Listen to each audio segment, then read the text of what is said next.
Magandang araw, mga kaili-ili. Kumusta kayong lahat? Halina't pakinggan natin ang isa na namang kwentong magpapatindig sa inyong mga balahibo. Itago nyo na lang ako sa pangalang Densyo, anak ng may-ari ng malaking farm na puno ng sasabuhing manok sa lugar namin noon. Halos mapuno na ng mga manok ang 2 ektarya ng lupang binili ni tatay. Kaya naman, sikat na sikat siya roon. At dahil paparami ng paparami ang inaalagaan, kinakailangan pa ni tatay na magdagdag ng mga taong tigapakain at bantay sa gabi. Mano-mano kasi talaga ang pagpapakain sa mga iyon. Regular na nililinisan ang pakainan ng manok dahil iniiwasang magkasakit ang mga iyon, lalo na't magaganda ang lahi at mahal ding maibebenta. Isa pa ay nauuso na rin ang nakawa ng mga manok, kaya kailangang higpitan ang pagbabantay. Tumigil na sa pagsasabong si tatay mula noong tambangan siya ng mga nakalaban niya sa sabungan at muntik nang mapatay. Napikon daw at hindi natanggap ang pagkatalo. Malaking pera rin kasi ang naitaya, kaya pinagdiskitahan na lang si tatay para maibalik ang natalo. Mula sa balkonahe ay natanaw ko ang 5 lalaki na kasama ni tatay. Sila na siguro iyong mga bago niyang tauhan. Kaagad na agaw nung isa sa kanila ang atensyon ko. May kaliitan ng lalaking iyon. Sa tantya ko ay mga 5 talampakan lang ang taas. Mahaba rin ang buhok at may kakapalan ng balbas. Ewan ko ba, pero mukha siyang albularyo. Lumipas ang ilang linggo at palagi pa ring takaw tingin para sa akin ang lalaking iyon na napag-alaman kong Iking pala ang pangalan. Hindi naman sa nababakla ako sa kanya, pero para kasing may kakaiba sa kanya. Iking, kanina ka pa tinatawag ni Boss Chito, narinig kong sabi ni Mang Hernan doon sa lalaki. Siya yung pinakamatagal ng tauhan ni tatay sa farm. Dahil si Mang Hernan ang pinakamatanda sa mga tauhan ni tatay, Chong ang tawag sa kanya ng mga kasama niya. Sige ho, Chong, susunod na ako. Pinagmasdan ko si Iking habang naglalakad kasunod ni Mang Hernan. Bahagya pa akong natawa nang mapansin na para siyang bagong tuli kung maglakad. Mabilis ko namang ibinalik ang tingin sa hawak kong kape nang lumingon siya sa direksyon ko. Ilang buwan mula na matanggap si Iking sa farm ay wala pa kaming naririnig na reklamo mula kay tatay. Masipag naman daw at talagang gising na gising tuwing gabi. Hanga rin talaga ako dyan kay Iking. Parang hindi na kailangan ng tulog. Biruin mo nga sa gabi, magdamag siyang gising. Sa umaga naman, hindi pumapalya sa mga gawain. Ganyan ang gusto ko sa mga tao ko rito, sabi ni tatay habang nag-aalmusal kami ng umagang iyon. Parang aswang batay, biro ko. Inis naman akong binatukan ni tatay. Tigilan mo ang pag-iisip ng ganyan kay Iking ha, Densyo. Walang ginagawang masama sa'yo yung tao. Pigilang tawa na humingi ako ng pasensya kay tatay. Alam ko namang masama ang iniisip ko, pero hindi ko lang napigilang magbiro. Sa itsura pa lang kasi ni Iking ay papasa na siya maging aswang sa mga pelikula. Sabado ng umaga noon ay maraming dumating na bisita sa farm para tumingin ng mga manok na bibilhin para ikondisyon bago ilaban sa sabong. Nakapila ang magagarang sasakyan sa labas ng farm habang naglilibot ang mga bisita namin. Huminto muna ako sa may gate para pagmasdan ang mga kotse. Pangarap ko ring magkaroon ng isa sa mga iyon, kaya ganoon na lang pagkamangha ko. Kung tutuusin ay kaya naman akong bilhan ni tatay, pero masyado kasi siyang masinop sa pera. Bibilhan niya lang daw ako ng sarili kong kotse kapag napagtapos ako sa kolehiyo bilang cum laude. Lahat ng tauhan ay abala, maliban kay Iking na natanaw ko naglalakad patungo sa likuran ng aming bahay. Nagtaka ako nang makita siyang pumasok sa kusina. Palingalinga pa siya sa paligid na parabang takot na may makakita sa kanya. Anong ginagawa niya ron? Bakit di siya tumutulong kina tatay? Dali-dali akong naglakad patungo sa kusina namin sa takot na baka kung anong gawin ni Iking doon. Mahirap na, baka maisipan niyang magnakaw o kaya'y sunugin ang bahay namin habang abala ang lahat. May kalayuan pa naman ang bahay namin sa pwesto ko, kaya natagalan ako bago tuluyang nakalapit doon. Maingat akong humakbang at dahang-dahang binuksan ang pinto sa kusina para silipin kung ano ang ginagawa roon ni Iking. Huli ka! Natigilan ako nang maabutan si Iking na nagpupunas ng sahig. Anong ginagawa mo? Ba't nagpupunas ka dyan? Naging mailap naman ang mga mata ni Iking na animoy takot. Na nauuhaw lang ako, sir. Tapos natapon ko yung tubig kaya pasensya na ho. Nang matuyo ang sahig ay dali-daling lumabas ng kusina si Iking. Naiwan ako roon na puno pa rin ng pagtataka. May sarili kasing tulugan ng mga tauhan ni tatay. May kusina naman sila roon at may sariling supply ng mga pagkain, lalo na ang tubig. Kaya nakapagtataka kung bakit bigla na lang siyang pumasok sa bahay gayong ipinagbabawal iyon ni tatay sa mga tauhan sa farm. Oras daw kasi na may mawala ay sila lang ang mapagbibintangan. Dahil maraming nabentang manok ng araw na iyon, ay binigyan ni tatay ng maagang bonus ang mga tauhan sa farm. Pinayagan niya rin silang magpaalam na mag-iinuman daw kahit isang gabi lang. Pero sabi ni tatay ay hindi sila pwedeng sumobra sa paglalasing dahil magbabantay pa rin sila at may trabaho pa kinabukasan. Lahat sila ay nagtipon-tipon sa mahabang mesa sa ilalim ng puno ng mangga. Maliwanag naman doon, kaya kitang-kita ko sila kahit nasa balkonahe ako ng aming bahay. Napakunot ang noo ko nang hindi makita si Iking. Siya lang kasi ang wala roon. Napailing na lang ako. Baka hindi lang talaga siya umiinom. Kinaumagahan ay nagising ako sa malakas na boses ni tatay mula sa labas ng aming bahay. Kaagad akong sumilip sa bintana at nakita siya roon na pinapagalitan ang kanyang mga tauhan. Napakasimple lang ng trabaho ninyo. Hindi niyo pa magawa ng maayos. Tingnan niyo ang nangyari.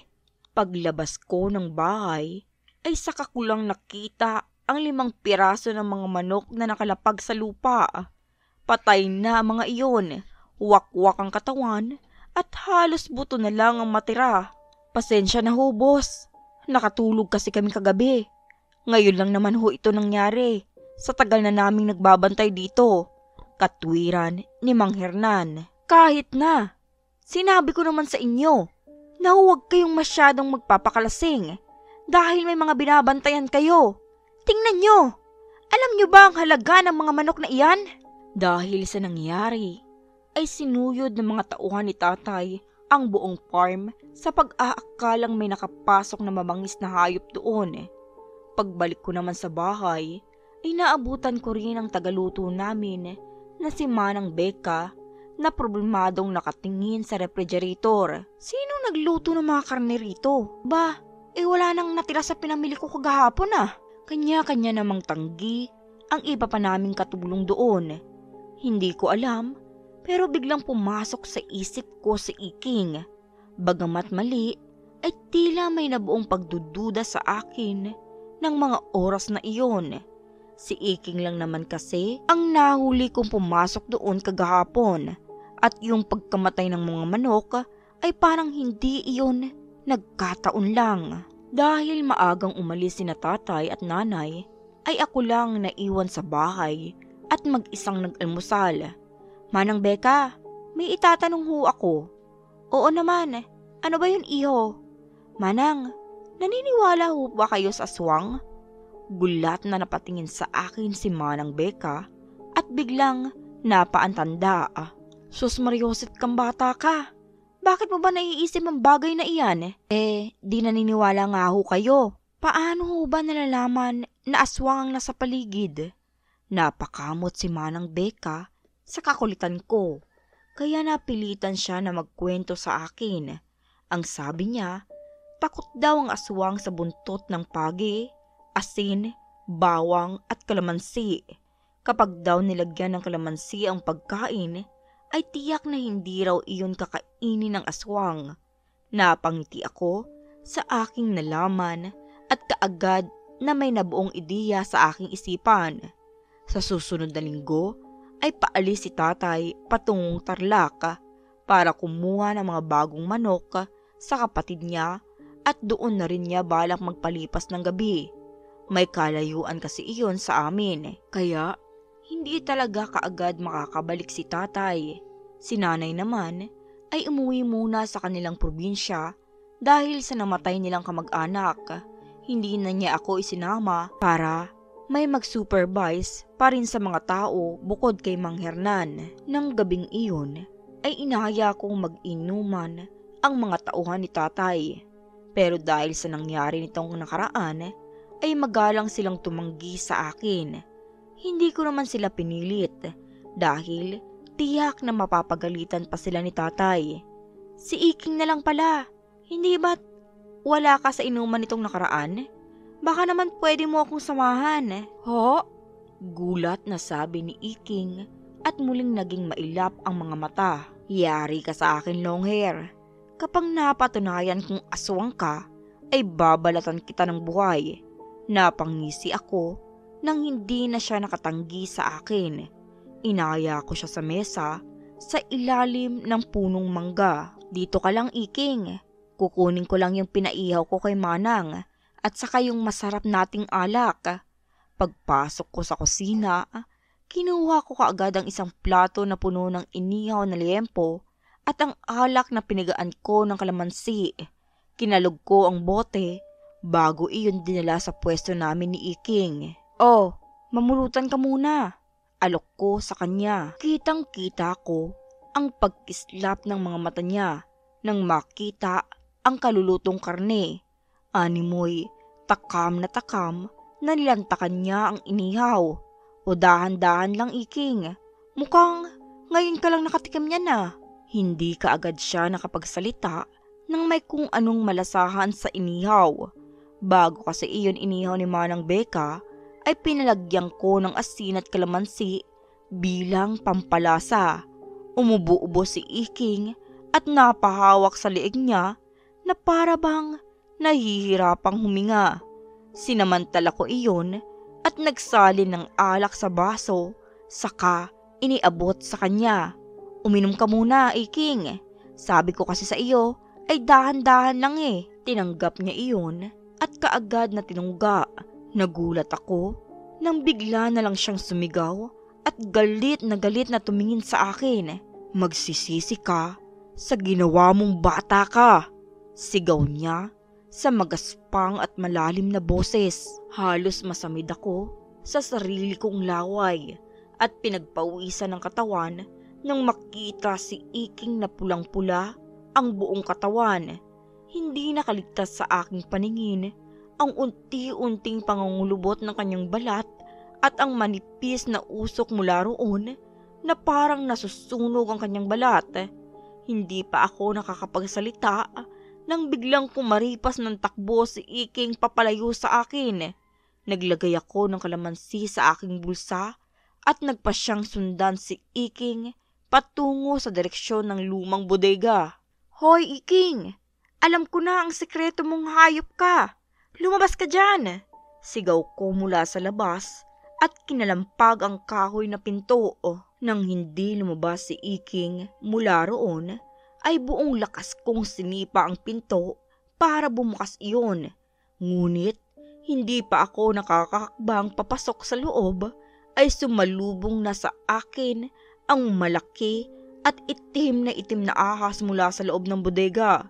Sa tansya ko ay kasing taba iyon ng aking braso.